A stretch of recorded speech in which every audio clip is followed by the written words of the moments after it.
अभी जो आप ये मेरे पीछे देख रहे हैं, ये जितना दूरी से ये जो शाहिद बेदी बना हुआ है, 1 जनवरी 1948 से पहले यहाँ पर एक कुआँ हुआ करता था। और पूरा अगर आप इधर-उधर देखेंगे तो पूरा जो अभी ये पार्क में तब्दील हो चुका है।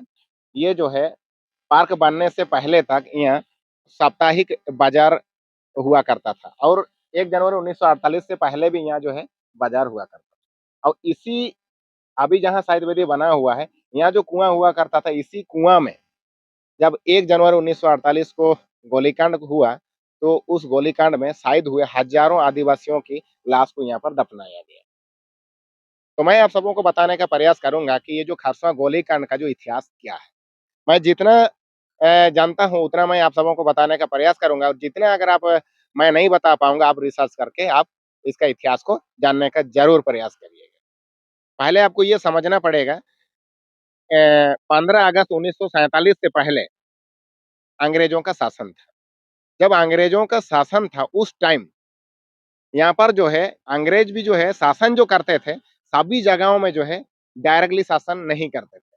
कुछ जगहों में ही अपना डायरेक्टली शासन करते थे, यानी कि प्रत्यक्ष रूप से शासन करते थे और कुछ-कुछ जगहों में जो है अप्रत्यक्ष रूप से शासन करते थे। कोई-कोई मुस्लिम जगह में वहाँ पर नवाब होते थे और जहाँ रजवाड़े था वहाँ पर राजा हुआ करते थे। तो राजा के द्वारा ही यहाँ पर राज्य चलवाया जाता था। उसी में से खरसों भी एक राज्य था जो कि यहाँ भी अंग्रेज जो है अप्रत्यक्ष रूप से शासन करते थे। उस समय खरसवां हुआ, सरायकेला हुआ, ये सब जो है रियासतें थी। रियासतें इसको बोला जाता था। यानी कि इसको छोटी रियासतें बोला जाता था। उस टाइम जो अंग्रेजों के टाइम में पूरे भारत में 565 रियासतें थी। जब भारत देश आज़ाद हुआ, तो उस समय नेहरू मंत्रिमंडल गठन हुआ। आपको मैं बता देना चाहूँगा, जब 1945 में जब भारतीय आम चुनाव जब हुआ, तो उस टाइम कांग्रेस की 2 सितंबर 1946 को एक मंत्रिमंडल बना, जो अंतरिम सरकार की एक मंत्रिमंडल बना। जब 15 अगस्त 1947 को भारत देश आज़ाद हुआ, तो उसी के साथ ही साथ ये भारत जो है 2 भागों में विभाजन हो गया। एक बन गया पाकिस्तान और एक बन गया है हिंदुस्तान। यानी कि उसी के समय फिर से एक बार ये जो है भारत देश में फिर से एक बार मंत्रिमंडल का गठन किया गया, यानी कि नेहरू मंत्रिमंडल। उस मंत्रिमंडल का अध्यक्ष जो है राजेंद्र प्रसाद थे और उस मंत्रिमंडल में प्रधानमंत्री जवाहरलाल नेहरू बने, पंडित जवाहरलाल नेहरू। और उस मंत्रिमंडल में से जो उस समय के गृह मंत्री सरदार वल्लभ भाई पटेल बने। तो उसी टाइम सरदार वल्लभ भाई पटेल के नेतृत्व में ही पूरे देश में जितने भी रियासतें जो थी, यानी कि 565 रियासतें जो थी, उन सबको जो है विलय करने का एक आदेश आया, यानी कि राज्यों का पुनर्गठन किया जा रहा था। उस राज्यों का पुनर्गठन में जैसे ये जो छोटे राज्य जो है, जैसे ये खरसों भी उस समय राज्य हुआ करता था, उसका राजधानी जो था यहाँ पर खरसों था। सरायकेला भी एक राज्य हुआ करता था, जो रियासतें राज्य और उसी तरह से सरायकेला उसका राजधानी था। जब रियासतों का विलय हो रहा था, तो उसी समय जो है खरसवां के जो राजा रामचंद्र सिंह देव और सरायकेला के जो राजा आदित्य प्रताप सिंह देव ने एक प्रस्ताव केंद्र को दिया कि हमको जो है ओडिशा में विलय होना है और 14-15 दिसंबर को ये जो प्रस्ताव जो है केंद्र की तरफ से स्वीकार भी हो गया। यानी कि 1947 में ही ये जो विलय जो है केंद्र सरकार की तरफ से स्वीकार हो चुका था। यानी कि ये जो है तब तक ये सरायकेला और खरसावां जो है ओडिशा राज्य में विलय हो चुका था। लेकिन इसकी जानकारी जो है यहाँ के जितने भी आदिवासी और यहाँ के जितने भी मूलवासी उनको पता नहीं था कि राजा जो है अपना मन मर्जी करके इसको जो है ओडिशा में विलय करना चाहते थे। जब ओडिशा में विलय करने की सूचना सबको मिली तो उस टाइम जो है यहाँ के जितने भी आदिवासी जो है वो चाहते थे कि नहीं, ये विलय जो है ओडिशा में नहीं होना चाहिए। क्योंकि हमारा जो संस्कृति है, हमारा जो भाषा है वो ओडिशा यानी कि उड़िया भाषी शासकों से बहुत अलग है। यदि हम ओडिशा में मिल जाएँगे तो हमारा इतिहास जो है खत्म हो जाएगा, हमारा संस्कृति जो है खत्म हो जाएगा, हमारा भाषा जो है वो खत्म हो जाएगा। इसी को लेकर के आदिवासी आदिवासी समुदाय जो है इसके खिलाफ विरोध करना शुरू कर दिया। आदिवासियों का नेतृत्व करता जयपाल सिंह मुंडा और भी आदिवासी नेतृत्वकर्ता थे, जो कि उन्हीं लोगों के कहने पे आदिवासी महासभा की तरफ से एक यहाँ पर जनसभा बुलाई गई, कि हमको जो है किसी भी हालात में ओडिशा में नहीं रहना है। हम अलग झारखंड राज्य की माँग करते हैं।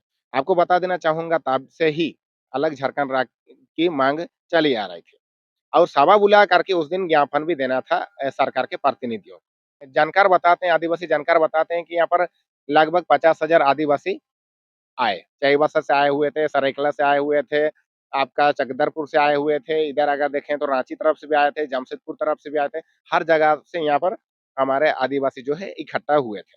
फिर आदिवासी आए और अपना जो है सभा को आगे बढ़ाना चाहा, लेकिन किसी कारणवश नेतृत्वकर्ता जयपाल सिंह मुंडा ही यहाँ पर नहीं आ पाए। कुछ-कुछ आर्टिकल में छपा जानकारी के मुताबिक यहाँ जो है जयपाल सिंह मुंडा के नहीं पहुँचने पर यहाँ पर आदिवासी और पुलिस बल में यहाँ पर झड़प हुई, उसके वजह से गोली चली।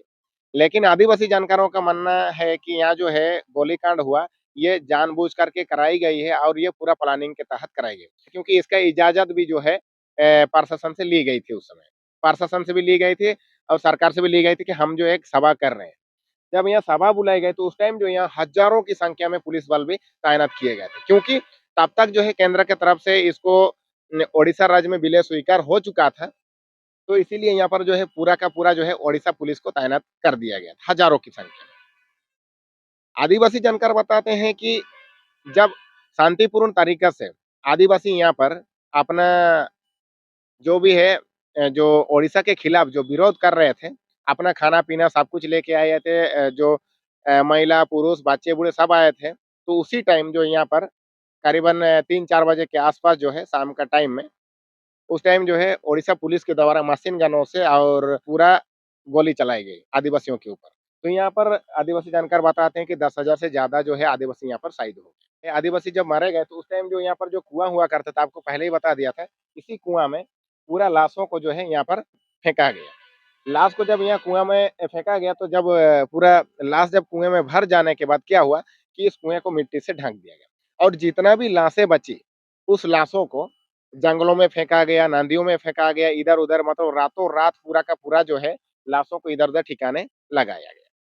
और आदिवासी जानकार ये भी बताते हैं कि हमारे जो भी जो आदिवासी नेतृत्वकर्ता जो थे, उन लोगों को जो है 1 जनवरी तक आपको पता है कि सर्दी होता ही है, तो 1 या तक उसमें अधमरा जितने भी हुए थे, उन सबको जो है एक मैदान में जो है फेंका गया था। मैदान-उदान में फेंका गया था, ठंड में तड़पते-तड़पते मरते हुए देखने के लिए। ऐसे निर्भयी जो है हम ही लोगों का जो देश का पुलिस के द्वारा यहाँ पर गोली चलाया गया और इस तरह से तड़पा-तड़पा कर भी मारा गया। और इसका पूरा प्लानिंग जो जानकार बताते हैं कि इसका जो पूरा प्लान करता जो है प्रभावशाली उड़िया नेता विजय कुमार पाणी थे।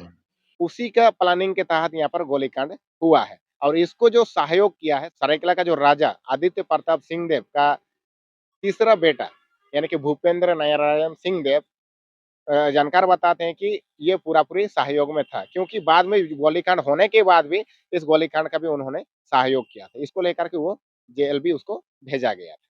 यानी कि यहाँ राजाओं का भी मिली-भगत से यहाँ गोलीकांड हुआ है। यहाँ पर जब गोलीकांड हुआ तो उस टाइम इसका प्रतिक्रिया सब तरफ से आने लगा, तो बाद में 18 मई 1948 को इसको जो है ओडिशा में विलय ना करके फिर से जो है बिहार में विलय कर दिया गया। यानी कि उस समय जो है ये झारखंड नहीं था तो बिहार था, बिहार में विलय कर दिया। तो इसका अगर आप दोषी देखेंगे तो दोषी जो है अंग्रेज तो उस समय चले गए थे। 15 अगस्त 1947 को देश आज़ाद होने के बाद अंग्रेज चले गए थे। तो यहाँ पर जो भी है इस गोलीकांड का ज़िम्मेदार अगर आप देखेंगे तो सरकार खुद। इसी की वजह से ही आज तक खरसवां गोलीकांड का किसी भी इतिहास में अंकित नहीं है। कोई भी इतिहास में लिखा हुआ नहीं है। मतलब जितना हो सके उस टाइम जो है छिपाया गया खरसवां गोलीकांड। और ये जो है कोई अंग्रेजों ने गोली नहीं चलाया है, ये जो खरसवां जो यहाँ लोग जो शहीद हुए हैं, ये खरसवां में जो हमारे आदिवासी शहीद हुए हैं, इसमें हमारे देश के ही पुलिस का हाथ था जो कि उनके द्वारा ही गोलीकांड करवाया गया और यहाँ पर हमारे आदिवासी शहीद हुए। और 1000 2000 नहीं 10,000 प्लस यहाँ पर आदिवासी शहीद हुए। अब तक जो है उसका चिन्हित नहीं हो पाया है कि कहाँ-कहाँ से शहीद हुए हैं। 2 शहीदों का अब तक चिन्हित हुआ है, क्योंकि उसके अलावा भी अगर देखा जाए तो उस समय बाद में भी 1 जनवरी में जब गोलीकांड हुआ तो 11 जनवरी को भी एक सभा बुलाई गई थी और उस टाइम जो है लगभग 1000 से जानकारों का मानना है कि 1000 से 2000 के बीच में जो है शहीद परिवार को सम्मान देने की जयपाल सिंह मुंडा ने एक सभा रखा था कि नहीं इतना-इतना परिवार से लोग शहीद हुए हैं।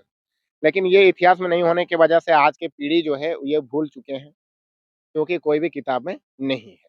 लेकिन खरसवां गोलीकांड के बारे में अगर आपको पूछे, ये जो खरसवां गोलीकांड जो है अंग्रेजों ने नहीं करवाया था, ये जो है ओडिशा पुलिस ने ये गोलीकांड को अंजाम दिया था। ओडिशा पुलिस द्वारा गोली चलाई गई थी और हमारे यहाँ के आदिवासी शहीद हुए। सिर्फ़ और सिर्फ़ इसी ये सरायकेला रियासत और खरसवां जो रियासत जो है वो उड़ीसा में विलय हो, उड़ीसा में शामिल हो। आप सबों का धन्यवाद। मैं जितना आप सबों को जानकारी दे पाया उतना दिया।